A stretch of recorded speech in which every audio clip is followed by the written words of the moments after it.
Good morning.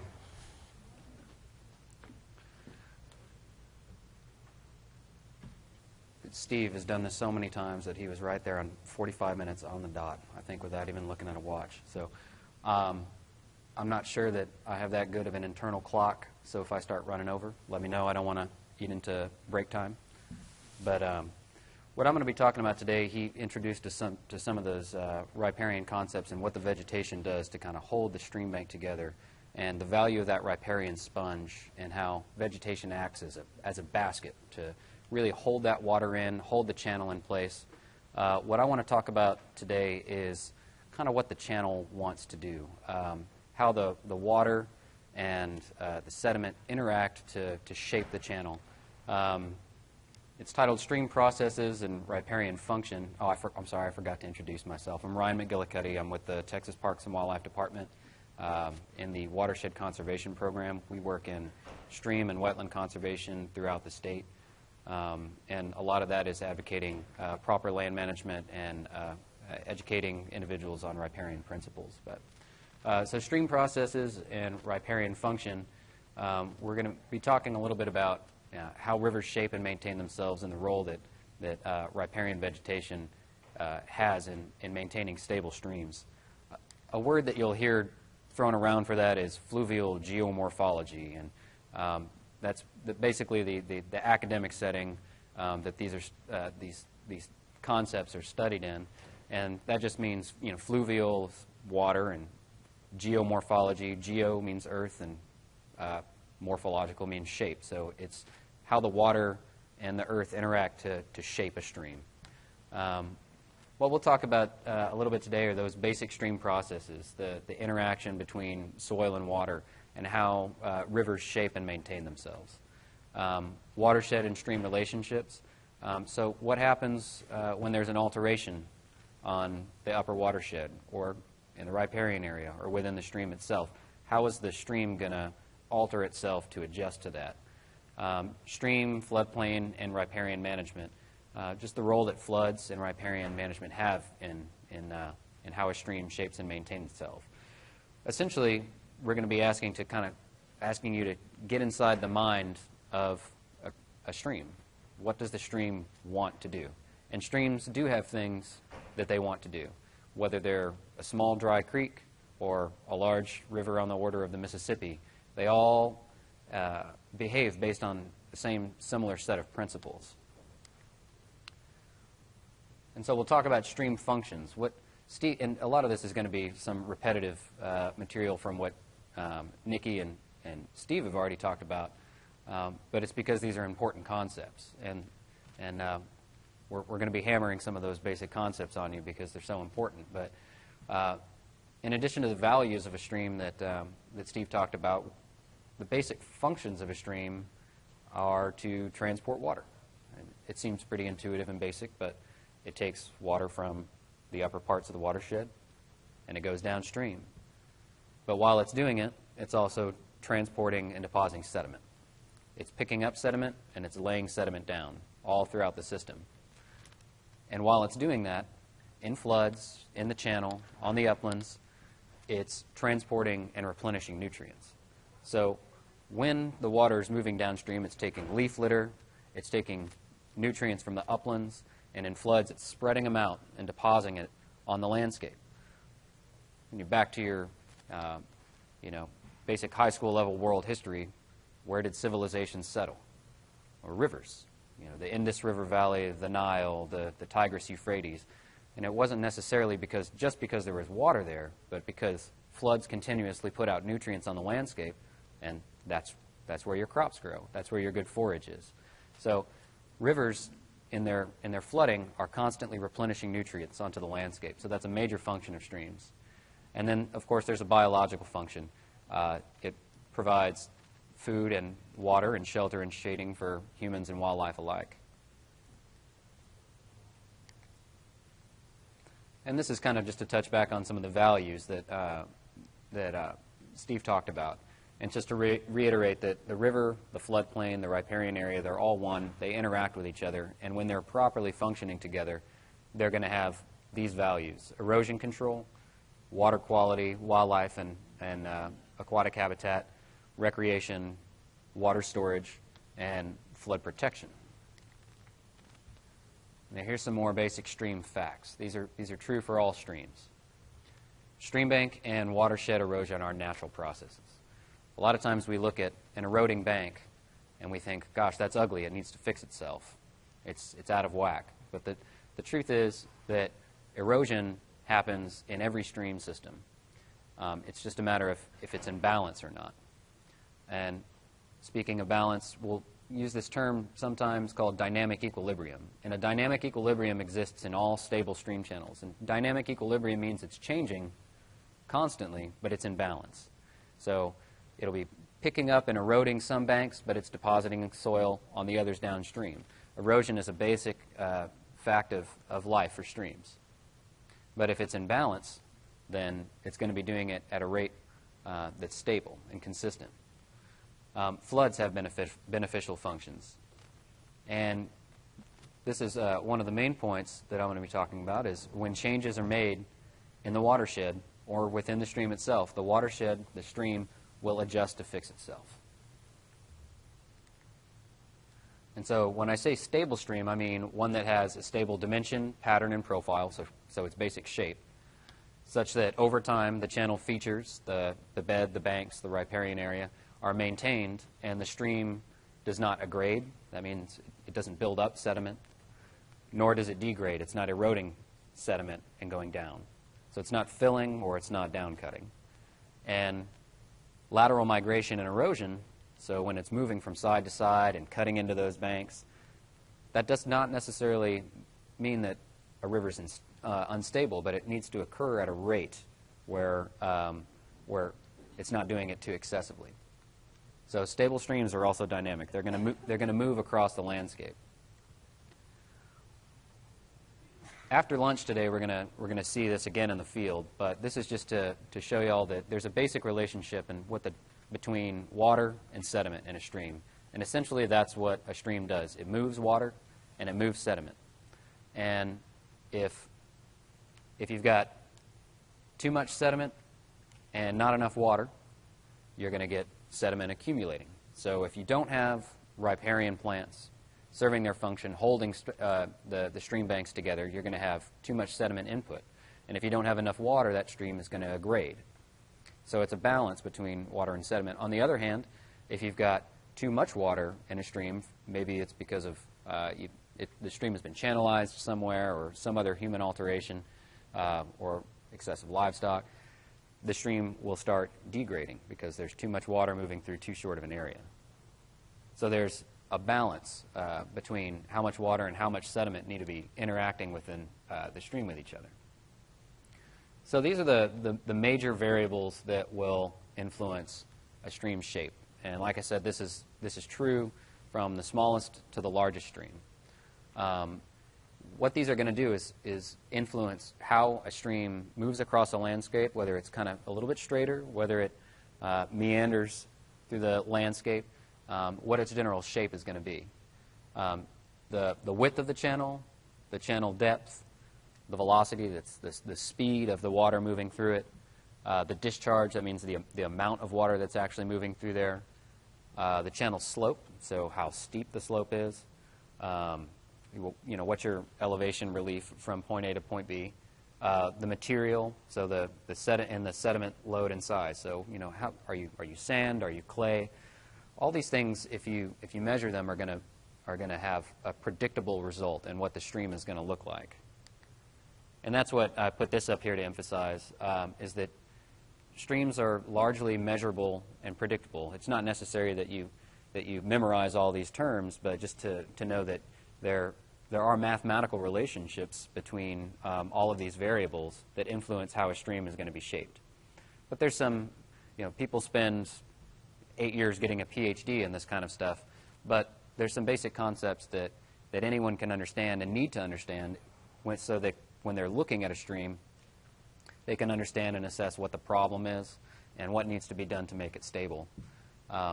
So I just put this up here to illustrate that they are mathematical and they do have relationships to one another. And when you change one of these factors from whether it's land management or some other factor, it's going to try and adjust itself to, let's say you change the channel width, it's going to make a change in depth or velocity somewhere else as the stream tries to heal itself.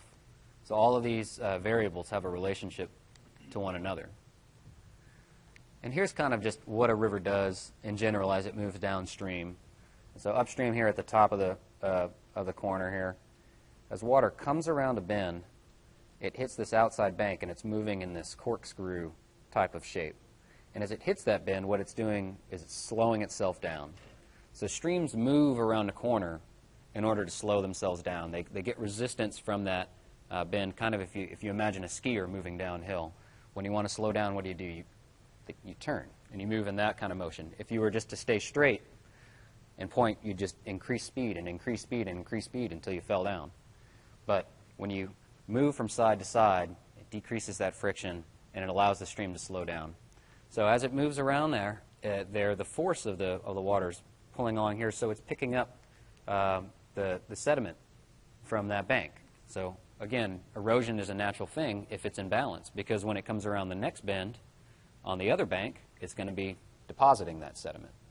And so as long as there's riparian vegetation to catch that sediment, proper land management, the stream will stay in balance. It'll erode, but it'll also deposit land on the other side of the stream. This is kind of just to illustrate what happens to a stream when, this is kind of what a stream wants to look like. Here you have a straightened stream, presumably to make more arable farmland, and the levees here to protect the farm from floods. But when a flood comes through and breaks through, this is what the stream did by itself. This is in the Walla Walla River in the northwest United States. The stream took it upon itself after it broke through the levees to make this nice, sinuous, curving stream. And what it's doing is it's adding length here because it had been straightened. It's adding its length and slowing itself down, and it makes this curving pattern. Now, not every stream is going to make that perfect geometric, kind of symmetrical curving pattern, but this is just to illustrate that streams do want to move across the landscape. If you straighten them, they're going to respond somewhere. Now, to talk about flooding a little bit and the role of how important flooding is. Steve touched on it a little bit. I'm going to get a little bit more into it. We're going to talk about the concept of bank full discharge. What you have here, if you imagine this as looking within the stream, looking downstream, you have a cross-section here. This is your base flow. It's the amount of water that's flowing through there on average. This is your bank full. So it's the amount of water in the stream that is just before it comes out onto the floodplain. And typically, it's about a 1.5 to a 2-year flood. That's the occurrence on which these types of flows will happen. That amount of water, on average, the 1.5 to 2-year flood, is the amount of water that's going to shape your channel. So the size, the width, the depth of the channel are generally based on this 1 to 2-year flow. That's what the river, the stream, the creek has sized itself to, is this flow. And that's pretty much a universal fact for all streams, no matter where you are in the world. It'll vary a little bit, but generally 1 to 2-year flood. So this area up here is the active floodplain. And what happens when you have a flood is there's the bankful flow, and it spreads out onto this floodplain, and your high-velocity water is in here. So that 1 to 2-year flood, where the water is moving through that channel right there, once it spreads out onto the floodplain, it doesn't matter if you're in a 100-year flood, a 500-year flood, the water speed in this channel is always going to be the same. And when it spreads out onto the floodplain, that's where the energy is dissipated. So that's why floodplains are so important, is because during a flood, it will allow that energy to dissipate over the landscape, and the stream column will stay stable. It's always going to be about the same amount of flow that's in that main channel. So you have low velocity water up there, and it allows the channel to maintain its shape. Floodplains dissipate energy, they trap sediment. They also help maintain flow. Here's your base flow, and here's your water table. Water's moving back and forth, depending on the system. It's moving back and forth between the water table and the channel. They're feeding each other. When you have a flood, it spreads out onto the floodplain. Water soaks back down into the water table. It increases the water table. So when you go back down to, after the flood recedes and the water gets lower in the water table, it's going to help maintain that base flow. That's the water that's going to be leaching back into the stream and maintaining your base flow. So when you allow floods to take place, when you allow them to saturate the water, when you have a water catchment with the proper land management that Steve was talking about, the water infiltrates, and that's what maintains your base flow throughout the year. You're catching water. You're not shedding water. And here's a process, here's a response called downcutting, which is an indication of an unstable stream, and it's erosion that occurs downward. And it's something that is pretty universal throughout Texas. Most of our streams have downcut in the last 150 years due to land management practices to some degree or another. What you saw in Bear Creek when Steve showed y'all was a stream that had downcut all the way to bedrock, and it took proper land management practices to build it back up. The downward erosion is usually caused by an increase in channel velocity, and that is often a result from straightening a channel so that you can have more arable farmland, or people trying to straighten it so they can get water off their property really quickly in a flood. Channel armoring, putting concrete bed or banks on there. Poor land management practices, poorly designed culverts and stream crossings are a common cause because they increase the velocity of water and it cuts down into the soil. Here's an example on the Sulphur River of downcutting. This channel used to be much narrower, much higher up on the landscape, and it's actively widening because of some poor land management practices and because it was previously straightened. And just as an example, you can see right here the concrete pilings, right up here about 8 feet above the river, that used to be underground when they built that bridge. So this river has cut down, I think in some areas, 60 feet in North Texas. It's a highly erodible soil system, but it was a result of some very poor decisions back in the 1920s. What you'll see here is this is in North Texas, between in the Delta Lamar County area, and you see this squiggly line here. That's the county line between those two counties that was marked out based on the original river channel. So you had this highly sinuous river channel, but in the 1920s, they decided that they were going to straighten the stream to get water off the properties really quickly and solve a flooding problem. So this is the new river. They straightened it. Well, what happens when you straighten a river is you've got the same watershed size, you've got the same amount of water moving through there, but you have a shorter distance. Because all these curves, if you took all these curves and you straightened them out into one big line, pretending it's a piece of string, and moving it into a big straight line, it would be about twice the distance as what they straightened it into. So you've got the same amount of river moving in half the amount of distance. So what's going to happen? All those variables, remember, they interact with each other. So the width, the depth, they're going to have to increase in order to accommodate the same amount of water moving through in a shorter space. Does that make sense?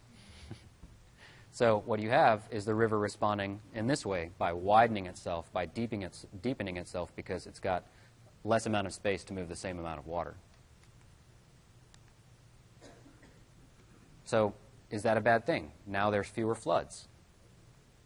You've got a widened river, but in 1930, I think, in 1938, I just read the other day a report from the Soil Survey that was talking about how great this was, and they admitted it's widening, it's deepening, but that's a good thing because it's keeping the floodwaters off the land. Well, it took another, that was the viewpoint 20 years after they straightened it, but then people started to realize what happens when you downcut. So now the channel has deepened from here to there. Here's your bank full flow. it's now trapped within the channel. It doesn't have access to the floodplain.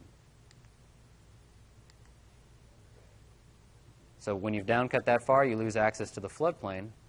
What happens to your water table? Here's where it was before it downcut. Then you downcut. Your water table's way down there because you don't have that flooding to spread it out over the landscape. So what's that going to do to your forage grasses? You know, what's that going to do to your farmland? It's not going to hold as much water because it doesn't have that interaction between the water table and the river. So you're going to have a very different landscape up here that's going to be more typical of plants that are adapted to drier climates, drier conditions. Now, this is just to illustrate that not all rivers act the same way. Some rivers, based on their geology, their soil, their climate, are kind of meant to be downcut like this. They've just evolved like that over time based on their location and geography. Canyon walls are a good example of that. This river is functioning the way it is supposed to be based on the landscape. So just because you see a river that is downcut, entrenched in its within its valley like that, doesn't necessarily mean it's a bad thing. And this is just another illustration. Rivers are going to look different from their headwaters and in their middle area than down in their basin. You know, the steeper that a landscape is, the more slope you have. Generally, the straighter that river is going to be. But as it flattens out, it's going to start curving a little bit more and a little bit more as it's just spreading out over the landscape. It's meandering over because it's not as steep. So rivers are going to look different. Rivers, creeks, they're all going to look different depending on some of those factors. So what happens? What do you do after a river changes itself? Well, Steve mentioned earlier that first you have to identify the problem. What's the source of the downcutting? What's the source of the widening? If it's a grazing issue, address that problem. If it's a stream crossing or a culvert issue or another increase in velocity for some reason or another, once you address that problem, channels do evolve to fix themselves, like he showed with Bear Creek. What you'll have within a widened channel, if you address the problem and allow a channel to fix itself, it's going to deepen, deepen, deepen, and then it'll start widening. There's your former channel, and there's your wide channel. But now it's widened enough to where it's got enough space to accommodate all that water that was moving through there. And what it's going to do, it's going to start depositing sediment within that new valley. You've got a new widened valley, it's just deeper. It's going to start depositing sediment, and building up. Riparian vegetation will now start to anchor it there. And you'll get your former channel, but it'll just be deep and inside your old channel. It's now a channel within a channel. But now your base flows are down here. So that's the issue, that it's going to change the vegetative landscape up here because your base flows are going to be lower. Now what happens that's more typical of what's going to happen out here in the Blackland Prairie or East Texas where you have deep soils. But in the hill country just west of here, when you have more of a bedrock soil, when it hits that bedrock, it can't go any further down, so it responds by widening. Whether it's because of cattle grazing or road crossings or straightening the river. So now your former channel was here, and you had this riparian sponge that was putting water back into the river, but now you've got a wide channel, reduces the riparian sponge, and it looks like this. This is fairly typical of what you'll see in degraded hill country streams. So now that it's wide, you've got an over-widened channel. Well, it's not as deep. And when it's not as deep, it heats up. You get oxygen depletion, not enough room for fish to move through. It's just not a very hospitable environment. You also have more of a surface area for water to evaporate. So you're losing water. You've lost it from the riparian sponge, and you're losing it from the channel. There's just another example. I think that's the North Llano. But over time, here's an example of you can kind of see it along here. There was a former cut bank. Rivers will heal themselves. They've started depositing that material, catching that sediment, and then riparian vegetation is moving in and anchoring it there. And you can see this point bar here is starting to become revegetated with material here and stabilize this loose rock. And as it does so, when floods come through here, it'll dissipate energy. It'll slow that flow down. It'll trap more sediment and then act as that sponge again.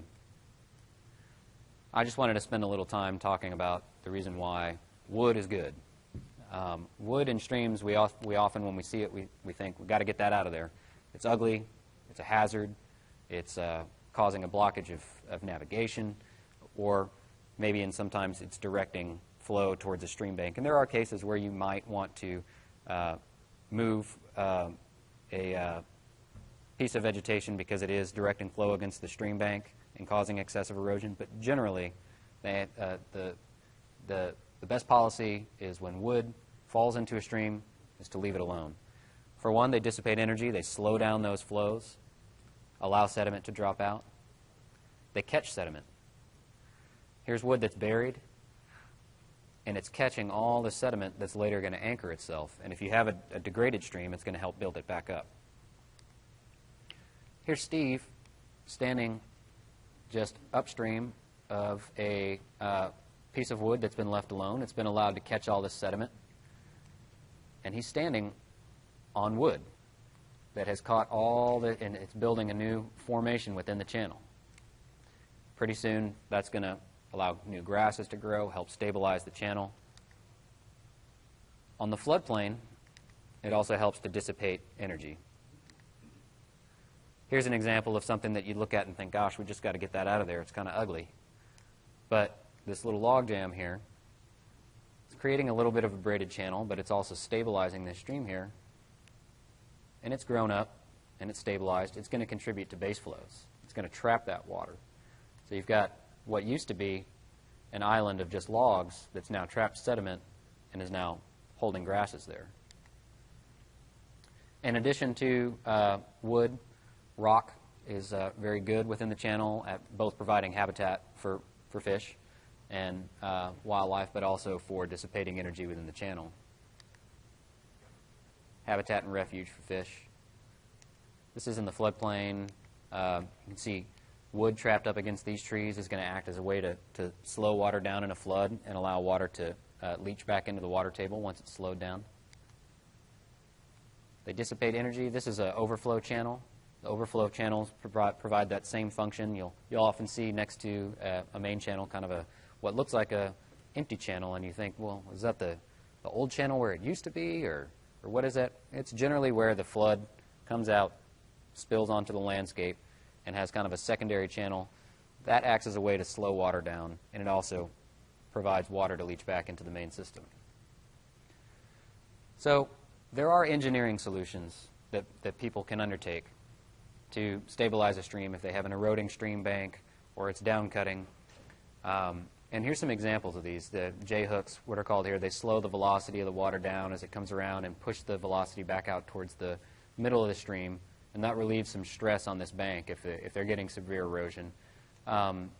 Weirs and cross veins, some people will, like in this picture, slope back, use some heavy machinery to slope back the slope and stabilize it with, rock probably isn't the best idea unless they cover it with willow stakes or some other bioengineering method.